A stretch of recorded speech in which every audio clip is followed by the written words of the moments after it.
Buenas tardes, chicos. Hoy continúo con esta ronda de videos para explicar lo que sigue del ejercicio de Miranda.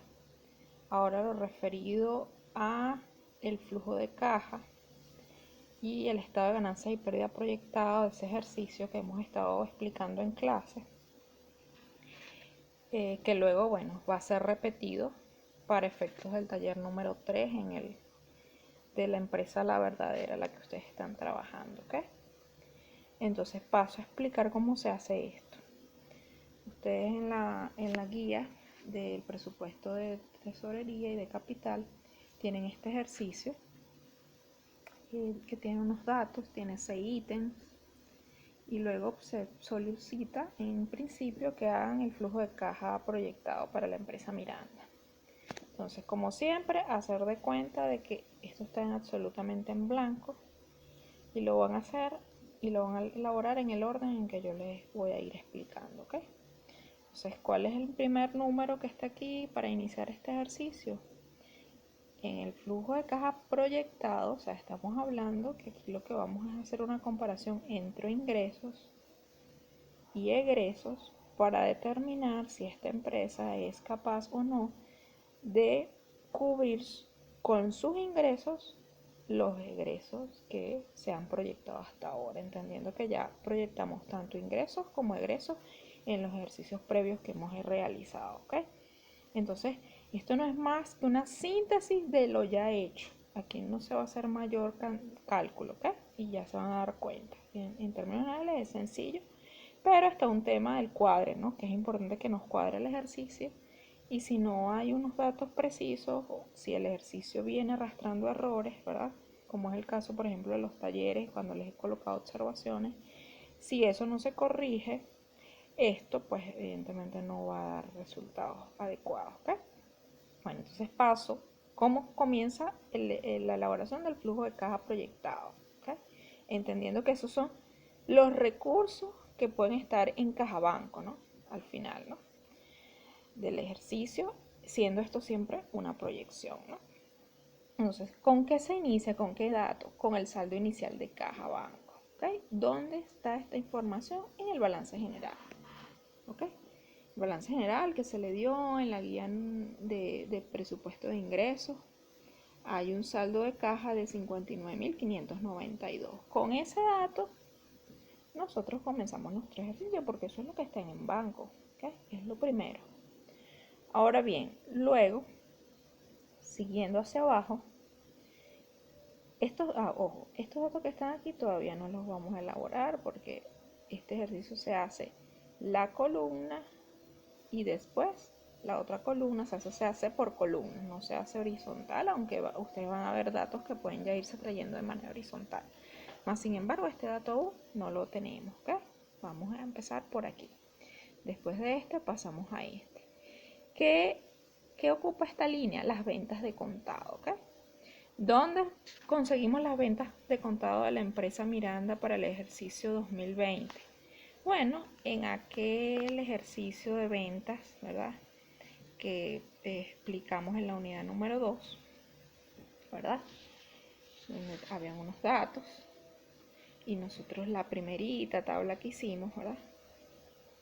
Aquí está, las ventas proyectadas para el 2020. Hay unas ventas de contado, ¿verdad?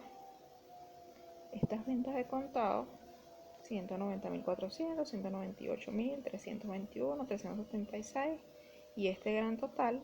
Todo esto se puede trasladar ya de manera horizontal a este espacio, ¿okay? Y aquí están las ventas de contado. ¿Ves? Que no estamos haciendo ninguna operación, simplemente sintetizar información en un cuadro que está previsto para ello. Luego, el ejercicio nos pide el cobro a clientes por ventas a crédito, ¿ok? Entendiendo que tenemos un saldo inicial que se proyecta cobrar unas ventas de contado por estos valores, ¿verdad? Es decir, eso ingresaría a la caja, entonces por eso se coloca aquí. Y otro ingreso a la caja es el cobro a cliente por esas ventas que se hayan hecho a crédito. Acuérdense que las ventas a crédito no se cobran en lo inmediato, Entonces vamos a proceder a buscar esa información de el pago de las ventas a crédito por parte de nuestros clientes. Eso lo vamos a ver en este cuadro que está aquí. Ingresos proyectados. Es la tabla número 2 del presupuesto de ingresos. ¿Ok? Entonces aquí tenemos, mira, por ejemplo, para el primer trimestre, el cobro a clientes por ventas de contado sería de 72.675. ¿Ok? Ese es el dato que está aquí, 72.675. ¿Ok? Por ventas a crédito, ¿no? Por ventas a crédito. Luego le sigue este dato que está aquí, ¿no? Que son las ventas a crédito del primer trimestre. Luego las ventas a crédito del segundo trimestre y las ventas a crédito del tercer trimestre. Estos datos son los que yo voy a trasladar para acá, ¿okay? 72, 77, 80 y 131. ¿Okay? De conformidad como en el momento en que se está cobrando. ¿Ves? Aquí dice que para el cuarto trimestre se está cobrando esto, para el segundo esto, para el cuarto, para el tercero, para el segundo y para el primero. ¿Ok? ¿Por qué no agarro estos datos que está aquí? Porque estas son las ventas, lo que va a recibir la empresa por las ventas de contado, y eso ya lo coloqué en esta línea de aquí arriba, ¿no? Por tanto, aquí solo coloco lo que va a recibir por las ventas a crédito que haya cobrado. ¿Okay? Entendiendo que esto es toda una suposición, ¿no? De que pueda cobrar o no esas ventas a crédito, ¿no? Una vez que tengo eso, entonces procedo yo a hacer la suma aquí. El saldo inicial de caja más los ingresos por ventas de contado más los posibles ingresos por ventas a crédito. Esto da este valor que está aquí, ¿ok? Estos valores todavía no los puedo calcular porque no tengo este dato de aquí arriba, ¿ok? Entonces, pero para que sepan que vamos por aquí, ¿no? Luego, una vez calculados los posibles ingresos para el primer trimestre, vamos ahora a calcular los posibles egresos. Bueno, calcularlos no, colocarlos aquí en esta tabla. ¿Ok? Ajá, entonces el primer ítem de los egresos posibles es el del pago a los proveedores. Entendiéndose que este pago a los proveedores nos estamos refiriendo a específicamente por el tema de la compra de la materia prima. ¿Ok? Entonces para ello nos vamos ya no vamos a seguir trabajando con el ejercicio de presupuesto de ingresos, sino con el ejercicio del presupuesto de egreso, ¿no? Entendiendo que este ejercicio siempre es una continuidad de los anteriores, ¿no? Entonces el pago a proveedores está previsto en una tabla que se llama tabla número 4 del presupuesto de egreso, pago a proveedores, ¿ok?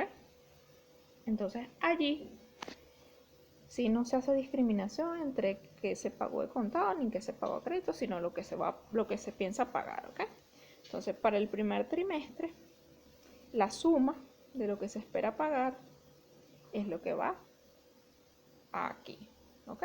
Yo me puedo también traer esos datos de una vez de manera horizontal.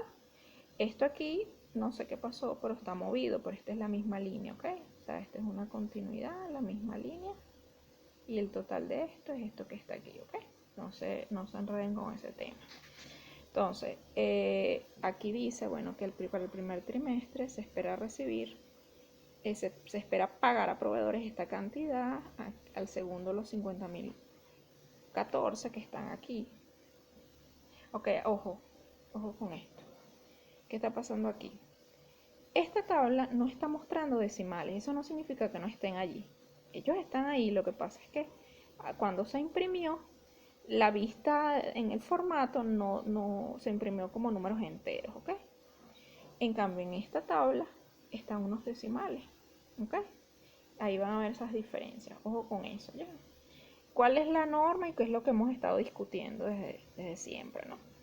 Usamos dos decimales, es lo correcto, usar dos decimales.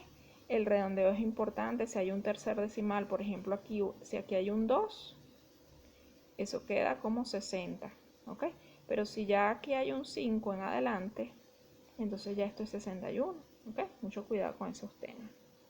Aquí fue simplemente un problema de formato y de impresión, no de que no se están considerando, porque sí se están considerando los decimales, ¿ok? Ajá. Entonces, bueno, continúo, ¿no? Entonces, este dato para el tercer trimestre y para el cuarto trimestre son estos que están aquí, ¿ok?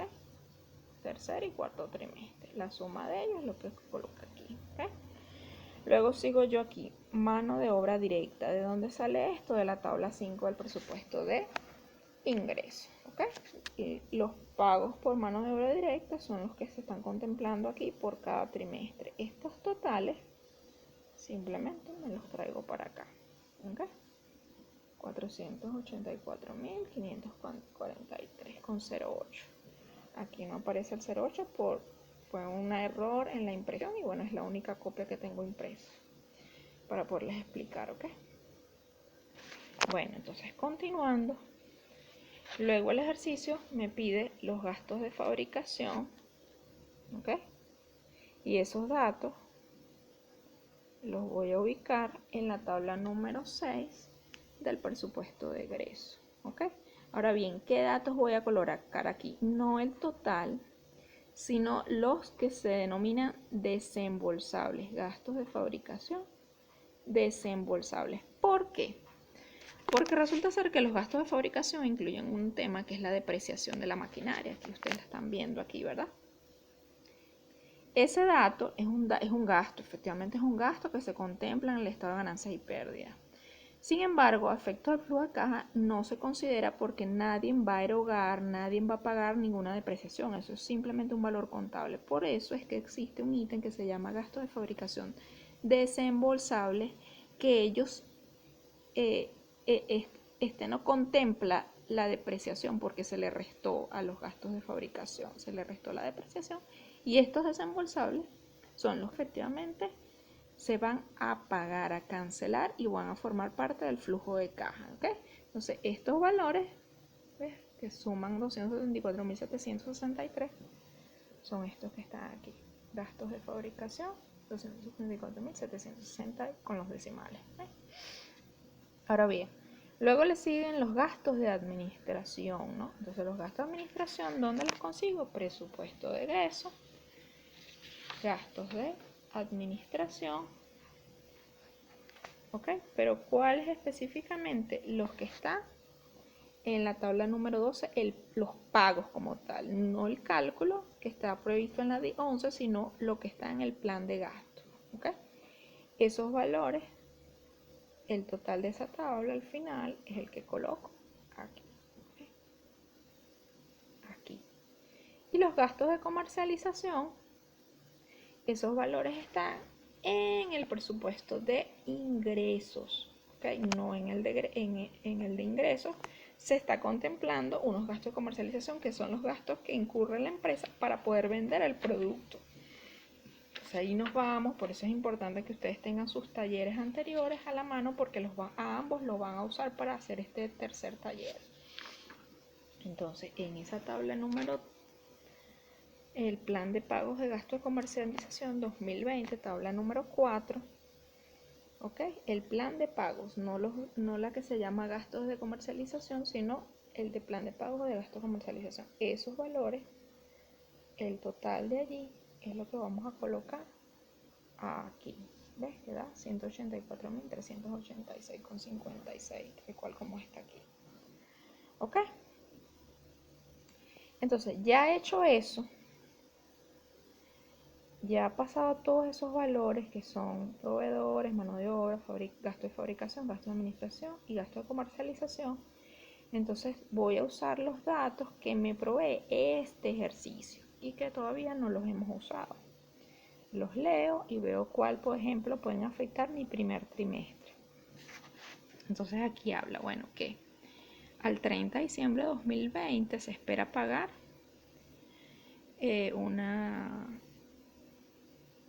intereses, ¿no? Intereses sobre un préstamo bancario de 42.425 que se adeuda al Banco de Venezuela. Ese dato de ese préstamo bancario de 42.425 está perfectamente mostrado en el balance general. Aquí está previsto, ves que hay una cuenta por pagar a largo plazo de 42.425. Ahora el ejercicio lo que te está diciendo que frente a esa cuenta por pagar a largo plazo se espera que nos cobren unos intereses por esta cantidad, 6.363,75 para el 30 de diciembre, ¿okay? De ese año, es decir, al final del ejercicio. Ese valor entonces está aquí, ¿ves? Que es esto que estamos denominando gasto financiero. ¿Qué contempla el gasto financiero? Todo lo referido a los gastos que tienen que ver con las actividades bancarias que tiene la empresa. En este caso, si es un pago de intereses bancarios, se contempla como un gasto financiero en el último trimestre porque el ejercicio me está diciendo que es al 30 de diciembre, ¿ok? Entonces eso es muy importante, esto no es mecánico, ¿ok? Esto está aquí es porque aquí dice 30 de diciembre, si aquí dijera 30 de mayo, entonces sería otro trimestre, ¿verdad? Sería, en este caso, segundo trimestre, ¿verdad? Pero no es así, dice 30 de diciembre y eso es lo que colocamos aquí, cuarto trimestre, como cuarto trimestre, gasto financiero. Luego el ítem número 2 me señala que al 4 de enero de 2020 se espera pagar una letra pendiente de pago que es del año anterior y que asciende a 14.402. Este valor, como eran cuentas por pagar, ahora en este caso una letra, lo tenemos que tener aquí reflejado, ¿ok? 14.402, ¿sí se dan cuenta? Ok, entonces eso ahora lo vamos a pagar. ¿Cuándo se va a pagar? El 4 de enero. Entonces lo tengo que prever como un gasto que afecta mi flujo de caja, ¿ok? Y por eso lo coloco para el primer trimestre porque debe pagarse en enero, ¿ok? Aquí está. Luego, continúo, ¿no? Se planifica adquirir de contado, ¿ves? Una maquinaria nueva para el segundo trimestre. Me ubico en segundo trimestre, ¿ok? Del 2020, cuyo estimado asciende a 105.600 bolívares y su depreciación ya fue incluida en los gastos de fabricación que se presupuestaron anteriormente, ¿ok? Entonces, si es así, esta máquina que dice que tiene programado comprarse para el segundo trimestre, ¿verdad? Acuérdense que esto es una inversión de capital, no puede ser considerado un egreso, es una inversión. Por lo tanto, que obviamente va a incrementar nuestros activos, ¿no? De la empresa. O sea, pero hay que hacer una erogación de dinero. O sea, para comprar esto hay que tener dinero. Entonces eso yo lo tengo que considerar en mi flujo de caja, ¿ok? Por eso es que lo colocamos aquí como compra de maquinaria para el segundo trimestre. ¿Por qué? Porque el ejercicio dice que es para el segundo trimestre. Si aquí dijera primer trimestre, es primero. Si dijera segundo semestre, para ponérsela como una concha de mango. Bueno, el segundo semestre vendría siendo ya tercer trimestre, ¿verdad? Comienza el segundo semestre, ¿en qué trimestre? En el tercero, ¿sí? Pero en este caso dice segundo trimestre, lo coloco yo aquí, ¿ok? ¿Qué más? Ítem número 4. Bueno, esta es otra información. Se desea mantener un saldo mínimo de 50.000 bolívares en efectivo. Es decir, esta es una política de la empresa. La empresa está diciendo que como mínimo en banco tienen que haber 50.000 bolívares. Todas las empresas tienen políticas de esa naturaleza, pues, o sea, donde hay límites, pues. ¿Okay? ¿Por qué? Porque la empresa tiene que tener recursos circulantes para enfrentar cualquier emergencia que se le presente. ¿Okay? En este caso, esta empresa dice que al menos 50.000 bolívares en efectivo en el banco debe tener siempre disponible. ¿Okay? Atendiendo a eso, entonces vamos a proceder a ver cuáles son los resultados del flujo de caja para el primer trimestre, ¿ok? Solo para el primer trimestre y luego vamos a ir alimentándolos trimestre a trimestre, ¿no? Evidentemente ya aquí hemos cargado un montón de datos que no viene del ejercicio, pero que todavía no se han construido totalmente los resultados, ¿ok? Entonces paso aquí. Los egresos, entonces se suman todos estos egresos, incluyendo el pago de la letra, y esta suma me da este subtotal de egresos, ¿ok? Entonces, ingresos que se esperan, aquí está, 322.667, ¿verdad? Egresos que se esperan, 254.480. ¿Cuál es mayor? Si se dan cuenta, los ingresos. Esto significa que para el primer trimestre la empresa va a tener un superávit, ¿verdad? Porque los ingresos pronosticados podrían ser superiores a los egresos, lo cual es importantísimo que siempre sea así, ¿ok? Entonces, al yo agarrar este dato de ingresos proyectados menos egresos proyectados, el resultado está en la otra hojita, es simplemente por una cuestión de impresión, pero esta es una tabla completa, ¿no? Es este, ¿no? La diferencia entre uno y el otro es 68.187, cumpliéndose lo que la empresa dice que como mínimo tiene que tener un saldo de caja de 50.000 bolívares, ¿no? En este caso no es 50.000 sino 68.187, lo cual satisface pues la política de la empresa, es superior a 50.000. Ese saldo de caja que posiblemente, saldo final de caja que tendría la empresa, porque todo esto es una proyección al primer trimestre, es decir, estamos hablando del 30 de marzo del 2020, ¿verdad? Va a terminar siendo el saldo inicial del segundo trimestre, es decir, al 1 de abril. Cerramos 31 de marzo, ¿no? Existe 31 de marzo con 68.187 e iniciamos al 1 de abril el segundo trimestre, saldo inicial, ¿sí? Con ese valor. ¿Okay? Ya ven de dónde sale. Entonces por eso es que tenemos que hacer si bien nosotros podemos ir colocando aquí, ir sumando los datos que vamos trayendo, no así la totalidad del ejercicio, porque el ejercicio se hace por columnas, ¿no? Entonces el saldo final de caja del primer trimestre es el inicial del segundo trimestre, ¿ok? Ya estos datos ya los teníamos aquí. Entonces lo que hacemos es sumar ahora el saldo inicial de caja del primer trimestre con las ventas de contado y a crédito que se esperan obtener. Eso me da este valor. Ahora bien, luego sumo los egresos potenciales que están previstos y me da este valor, 358.625.